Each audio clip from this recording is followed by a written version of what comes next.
Chers élèves, bienvenue une autre fois. Afin de consolider les acquis en classe durant la séance précédente, j'ai le plaisir de vous faire cette vidéo dans laquelle je ferai une petite révision suivie par le résumé de la leçon, un test d'autocontrôle et des exercices. Commençons par la révision.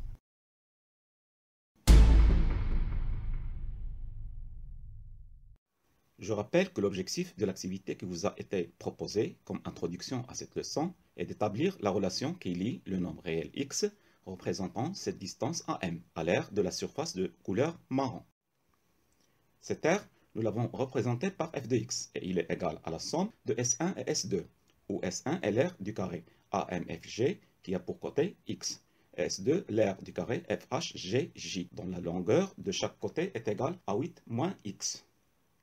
Puisque f de x est égal à S1 plus S2, alors f de x est égal à x carré plus 8 moins x, le tout au carré. En développant ce terme, grâce à la deuxième identité remarquable, on obtient f de x égale à x carré plus 8 au carré moins 2 fois 8 fois x plus x au carré, qui est égal à 2x au carré moins 16x plus 64. Cette expression va nous permettre de créer une correspondance simple et directe entre chaque élément x de l'intervalle 0,8 et le nombre réel unique de x carré moins 16x plus 64. La correspondance qu'on a créée s'appelle fonction numérique. On la représente comme ça. Et on la note f. Elle fait correspondre à chaque élément x de l'intervalle 0,8 le nombre réel de x carré moins 16x plus 64 qui est unique. L'intervalle 0,8 s'appelle l'ensemble de définition de f.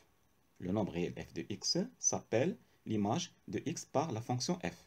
Et dans ce cas, x s'appelle un antécédent de f de x par la fonction f.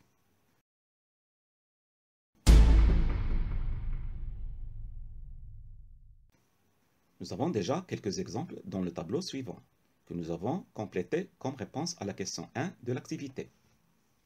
Ici, nous avons f de 2 égale à 40. Donc 40 est l'image de 2 par la fonction f, et de un antécédent de 40 par f. Si on regarde bien le tableau, on remarque que 40 admet un autre antécédent, qui est égal à 6. On doit donc retenir ces résultats très importants.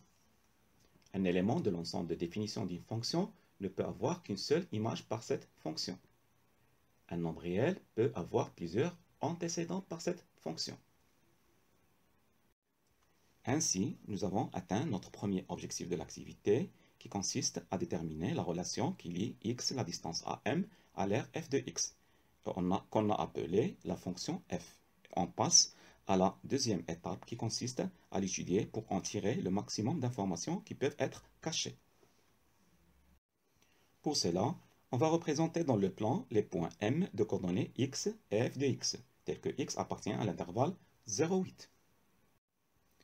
Dans l'activité, on vous a demandé de représenter les points dont les abscisses appartiennent à la première ligne de ce tableau et les ordonner dans sa deuxième ligne.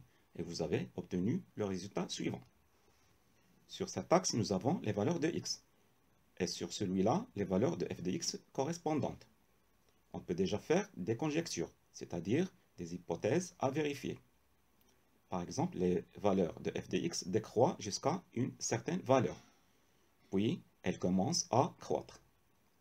On peut donc dire que nous avons une valeur minimale pour f de x.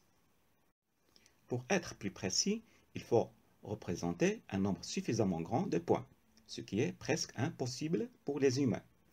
C'est pour cela qu'on fait appel aux outils informatiques qui ont une capacité phénoménale de calcul pour avoir ce graphique, qu'on appelle la représentation graphique de la fonction f, et qu'on note souvent par C de f. Pour déterminer l'image d'un nombre réel A qui appartient à l'ensemble de définition 0,8, on cherche d'abord le point d'intersection de la courbe avec la droite d'équation x égale à A, qui est parallèle à l'axe des ordonnées. f de A est donc l'ordonnée de ce point d'intersection. J'insiste maintenant sur la remarque suivante. Si on fait déplacer la droite d'équation x égale à A, elle ne peut intercepter la courbe qu'en un seul point pour chaque A de l'ensemble de définition. Sinon, la courbe ne sera pas une représentation graphique d'une fonction. Pour déterminer les antécédents d'un nombre réel P, qui est représenté dans l'axe des ordonnées, on trace la droite d'équation y égale AB, qui est parallèle à l'axe des abscisses. Les antécédents seront les abscisses des points d'intersection de cette droite avec la courbe C de F. J'arrive maintenant au terme de cette révision et je vous demande de prendre votre cahier de cours et noter le contenu des diapos suivants. Au revoir.